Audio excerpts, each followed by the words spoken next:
சுட்ட கத்திரிக்காய் தொக்கு எப்படி பண்ணலாம் அப்படிங்கிறத தான் பார்த்துட்ருக்குறோம். நம்ம வீட்டு குட்டீஸ்லாம் வந்து வழக்கம் போல ஸ்கூலுக்கு போக ஆரம்பிச்சுட்டாங்க. வீட்ல நம்ம மட்டும் இருப்போம். கொஞ்சமா ஏதாவது செஞ்சா போதும், லைட்டா இருந்தா போதும் அப்படின்னு நினைக்கும்போது பார்த்தீங்கன்னா, இந்த கத்திரிக்காய் தொக்கு செஞ்சு சாப்பிட்டு பாருங்க. சிம்பிளாவும் செஞ்சிடலாம், குயிக்காவும் பண்ணிடலாம். அதே சமயம் டேஸ்ட்டு ரொம்ப நல்லாயிருக்கும். இந்த மாரி பெரிய கத்திரிக்காய ஒண்ணு எடுத்துட்டு, அத வந்து சுட்டு எடுத்துட்டோம் அப்படின்னா, அந்த மாரி தோல் உறிஞ்சு வந்துரும். சுட்டு எடுக்கும்போதே பார்த்தீங்கன்னா, கத்திரிக்காய் மேல நல்லெண்ணெயோ, தேங்காய் எண்ணெயோ லேசா அப்ளை பண்ணி விட்டுட்டு நம்ம சுட்டு எடுத்துக்கலாம். இப்போ வந்து கத்திரிக்காய் நல்லா வெந்துருச்சு. அத வந்து இந்த மாரி மசிச்சு விட்டுக்கிறோம்.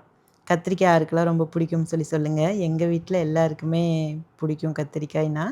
மோஸ்ட்லி எல்லாருக்குமே ரொம்ப பிடிக்கும்னு நெனைக்கிறேன். அதுக்கு ஒரு தாளிப்பும் குடுத்துரலாம். நம்ம வந்து கத்திரிக்காய் தொக்கு வைக்கிறோம், இல்ல எந்த தொக்கு வச்சாலுமே, அப்புறம் புளிக்குழம்புலாம் வைக்கிறோம் அப்படின்னாவே வந்து மண்சட்டியில வச்சா ரொம்ப நல்லாயிருக்கும்.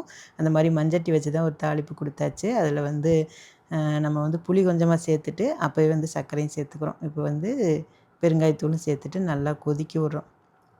அந்த பச்சை வாசனை போற அளவுக்கு லேசா தண்ணி சேர்த்து நல்லா கொதிக்க விட்ட பின்னாடி, வந்து கத்திரிக்காய் மசிச்சு வச்சிருக்கிறோம் பார்த்தீங்களா, அத வந்து சேர்த்துட்டு, கொஞ்ச நேரம் ஒரு 2 நிமிஷம் விட்டு எடுத்தோம் அப்படின்னா, கத்திரிக்காய் தொக்கு சூப்பரா ரெடி ஆயிரும்.